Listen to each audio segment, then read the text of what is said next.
Ashama harka fuune akkam jirtu hordoftoota maatii chaanaalii naatoo walloo jirtu bagara deebiin gara chaanaalii kiyyaa nagaan dhuftan isin jecha warroonni chaanaalii kanaaf haaraa taatan subscribe godhuudhaan maatii keenyatti dabalamaa isinin jedha warroonni jalqaba dhuftan jechuudha warroonni immoo maatii kiyya taatanii jirtan like share comment godhuudhaan na jajjabeessaa akkuma duraanii isinin jedha egaa akkuma beekamu ajandaan jechuudha amma deemaatee jiru jechuudha uummanni Oromoo gadda baay'ee tokko keessa jira gadda akka namni hundi jechuudha gadda guddaa keessa galeedha jechuudha.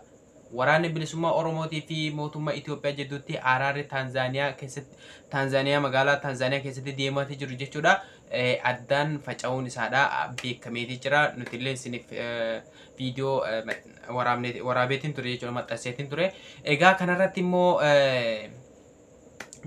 qaamonni tokko jechuudha garii jechuudha araarri kun fashalaahee jira jedhanii kan jechuudha adda faca'iinsa isaanii itti gammadanii jechuudha fayyadamtoonni social media kan adda faca'eetii jira araarri kun jechuudha jedhaniiti kan irraa haasa'atii jiranillee inuma jiranii haa ta'u malee haasaa kanallee kan itti jechuudha gammadan warroonni itti gammadanillee ni jiran jechuudha adda isaan tokko ta'uu dhabuun isaanii kun jechuudha araarri isaanitti bu'uu dhabuun isaanii kana jechuudha kan itti gammadanillee ni jira jechuudha egaa kana ilaalchisee namoonni hedduu jechuudha ibsa garagaraa yaada garagaraadha kennataatii jiranii akkasumas Jowaar Mohaammed maal jedhe ka jedhullee gurra isin buusa egaa hordoftoota kiyya kabajamoo haga viidiyoo dhuma kanaadha nafaana turaa isinin jedha asirratti jechuudha qaamni lamaan kun jechuudha meeshaa waraanaatiin deemu kun jechuudha ajitiitti waliigaluu dhabuudhaan jechuudha yeroo adda faca'anii jiran jechuudha kan himamaatii jiru miidiyaaleen garagaraa wal harkaa fuutee kan gabaasaatii jirtu jechuudha qaamonni lamaan kun wal hin taane akkasumas adda bahanii jiranidha. Egaa hordoftoota kee kabajamoo an akka kiyyatti akka nama tokkootti wallaahi billaahi gadda guddaatu natti dhagahame jechuudha waan an godhuun dhabe kalas akkanumatti qabadheetu waan simjee jechuudha maaliif jennaan yaa ummata keenya yoo dhugaa dubbannee dhugaarra jechuudha ajjennee jechuudha dhugaarra dhaabbannee yoo dubbanne jechuudha bar qaami lamaan kun tokko ta'e jechuun haadholiin Oromoodha jechuudha imimmaan ishiidha akkasumas dhiigi dhangala'uun sun ni dhaabbata bara nuti jechuudha ilmaan abbaa gadaati inni illee ilmaan abbaa gadaati jechuudha waraanni Itoophiyaa kun illee ilmaan abbaa gadaati isaan jechuudha bosona keessaa illee akkatti dhumaatii jiran jechuudha lafee itti cabanii dhiiga itti dhangalaasanii jechuudha halkanii guyyaa meeqa itti wareegame kana jechuudha isaan illee ilmaan abbaa gadaati jechuudha isaan lamaan yeroo waliin bu'an kana jechuudha baay'ee takka nama gaddisiisa egaa kana akkasumas asirratti immoo wani tokko jechuudha dhimmi jechuudha qaama kana walitti fide jechuudha mootummaa Ameerikaatii qaamota hedduu Keeniyaallee keessa jira jechuudha kanaadhaaf jechuudha bakka san gahuudhaaf jechuudha kunumti darajaa guddaadha haa ta'u malee qaamonni lamaan kun yeroo adda bahan jechuudha bar nuti ganaa magaalaa Finfinnee keessatti jechuudha waliin maramanii tokko tahanii akkasanitti jechuudha wal simatan jenneetii eegaatii turre jechuudha wallahi kanaaf jechuudha ummanni kun qaamonni lamaan kun wal didan jechuun bar khalas bakka Itoophiyaa laal qaamonni lamaan kun yoo jechuudha tokko ta'an yoo dhugaa dubbanne jechuudha yoo qaamonni lamaan kun jechuudha wajjiniin tokko ta'anii walitti araaramanii nageenyi Itoophiyaa keessatti bu'e wallaahi billaahi biyyi teenya illee ni tolti jechuudha unkaan biyyi teenya dhiisii gaanfa Afrikaa tunillee jechuudha nageenya kan qabuudha jechuudha Oromoon jechuudha rabshaa keessa jira lolirraa dhaabbatuu dinnan jechuudha gaanfaan Afrikaa tunillee jechuudha biyya rabshaadhaa taate jechuudha ni beektanii ni beekna jechuudha egaa kanaafuu jechuudha carraa guddaadha sila osoo jarri kun walitti araaraman jechuudha akkasumas har'a jechuudha mootummaan Itoophiyaatti illee osoo jaalmarroo waliin mari'atanii jechuudha tokko ta'anii jechuudha wallaahi gammachuu guddaa gammachuu hagana hin jedhamne jechuudha uummanni Oromoo jechuudha kan gammate koomentii adda addaa yeroo dubbisnu akkasumas viidiyoolee garagaraa yeroo laallus yeroo dalannus jechuudha wallahi baay'ee takka nama gaddisiisa baay'ee takka kan jechuudha kan namatti dhagahamu maaliif jennaan qaamonni lamaan kun jechuudha yeroo walitti bu'an kana jechuudha yeroo walitti bu'an bara baraan jechuudha ammata 5 darbee jira jechuudha egaa lolli Oromiyaa keessatti jechuudha halkanii guyyaa kan deemaatii jiru jechuudha isaan kun jechuudha tokko ta'anii walitti araaraman jechuun baay'ee takka sila hagadas jedhu qaba ture laakiin wal dhabanii yeroo jedhame kana jechuudha qaamonni kun lamaan wal dhabanii wal didanii adda faca'anii araarri adda faca'ee jedhanii sooshaal miidiyaan hunduu gabaasu jira. Egaa adda faca'aniitii jiran jechuudha. Asumarraan immoo marii sadaffaan illee ni taa'ama jedhameetii jira. Marii sadaffaa sanattis immoo mee akka wal godhan ni laalla abdimaanii eenna. Marii sadaffaa sanilleen hulaampanaa akka jedhan jechuudha. Marii sadaffaatiillee gana waan taa'amuuna fakkaatee jira ni eegna. Egaa jechuudha qaamoonni kun lamaan yeroo akkasitti jechuudha harka waliif facaasanii aarintiidhaan jechuudha hundinuu laal gaafiin jechuudha gaafatamaatii jiru gaafii amata jechuudha laal 150 oli jaarraa tokko oliiti jechuudha.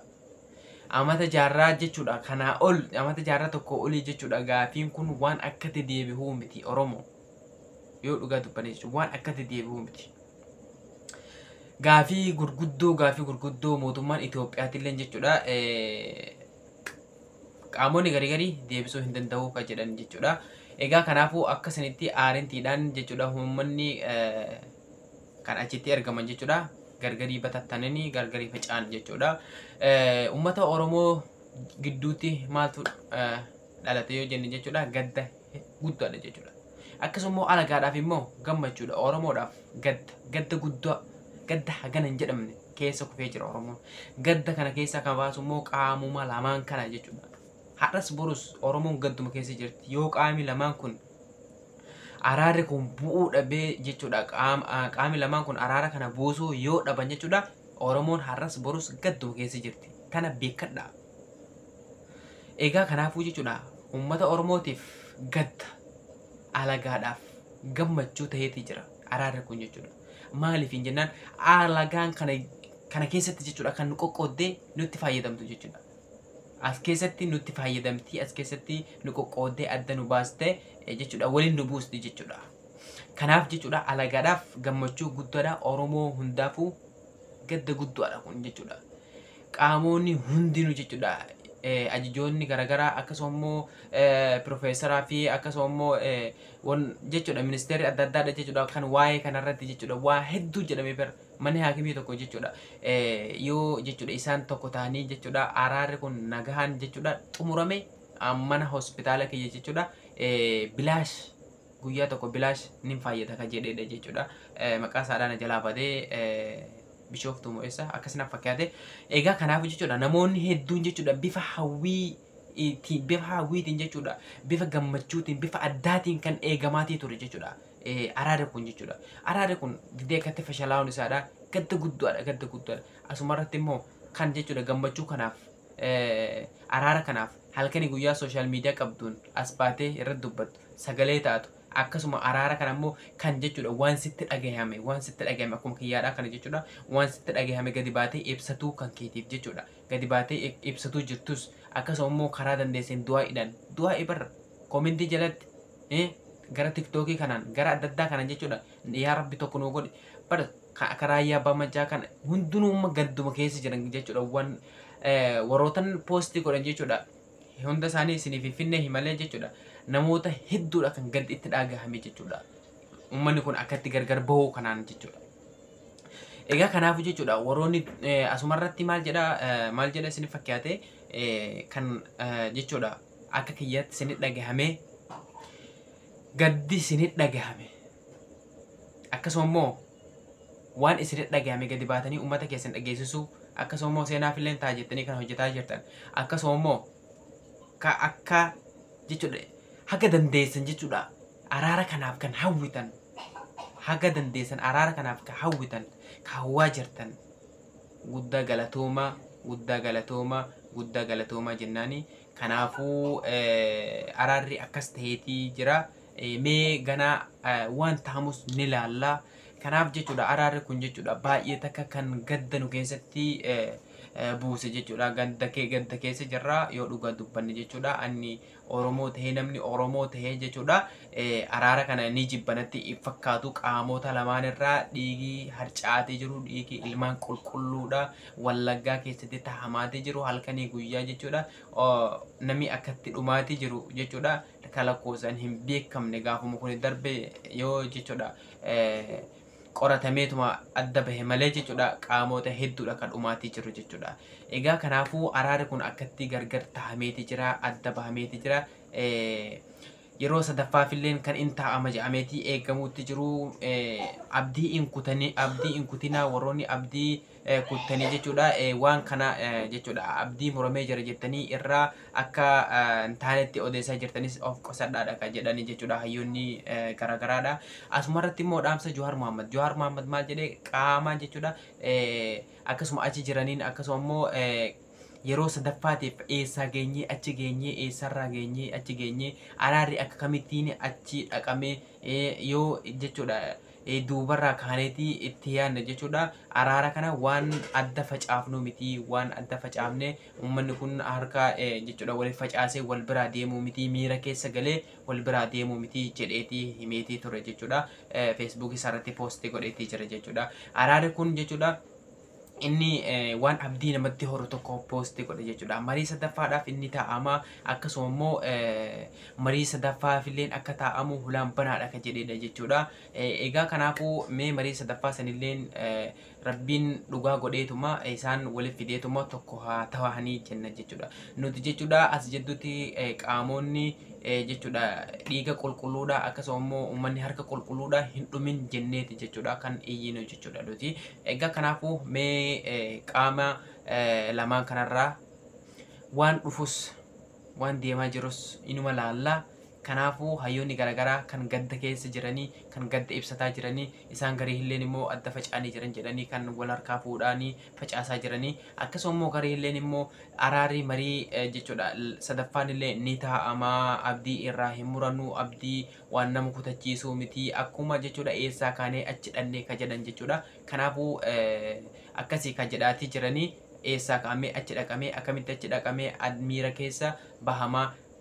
Asirratti wanni beektanii hin wallaale jechuudha. Uummanni kun lamaan qaamotiin lamaan kun yoo Oromoof yaadan yoo jechuudha dantaa Oromoodha jechuudha qabaatan jechuudha har'a tokko tahanii walii galanii waan kana itti deebi'anii walii galan jechuudha. Akkuma jechuudha achitti marraa meeqa itti walitti deebi'aniituma jechuudha wal mokoranii wal biraa deeman san jechuudha har'a walitti deebi'anii walii galan jechuudha qaamonni kun lamaan jechuudha yoo dhiigni ilmaan Oromoo hin dhangala'in ka jedhan ta'an jechuudha. Egaa kanaafuu an akka jetti kana na fakkaata mee waan jirus rabbiin keeri haa godhuuti an ofii kiyya jechuudha gadda guddaan dhagahame yoo dhugaa dubbanne jechuudha. Wallaahi qaamonni lamaan kun harka walitti facaasanii deemuun isaadhaan jechuudha har'uma kana jechuudha.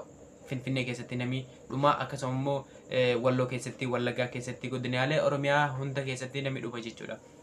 Kanaaf jechuudha uummanni kunilleen sila qaamotiin lamaan kun jechuudha lola kana dhaabuudhaaf jechuudha waan hawwii qaban natti hin fakkaanne akkanatti jedhanii biraa deemuun kun baay'ee takka gadda guddaadha jechuudha. Egaa hordoftoota kiyya kabajamoo an waan biraadhaa isiniin jedhu hin dhufne har'a gadda kiyya ibsatu akkasuma immoo waan jirullee waan tokko tokko gurra isin buusuu dhufe kan viidiyoo kana jechuudha an isinii qabadheetii dhufe jechuudha. Har'a waama kanaati hordoftoota kiyya kabajamoo viidiyoo biraatiin walitti deebina inshaallah waan na waliin turtaniif guddaa galatoomaa rabbiin mee tokko haa godhu jedhaati du'aa godha kan viidiyoo tana dhaggeeffatteillee koomentii barreessi Oromoo taatee silaa nami gaddi sitti hin dhagaamne hin jiru akkasuma immoo alagaan jechuudha gammachuudha Oromoodhaaf gadda inshaallah rabbiin immoo gadda tanarraa haa dhaabu jenneeti du'aa godha bakkuma jirtanii nagaan jiraadha turtii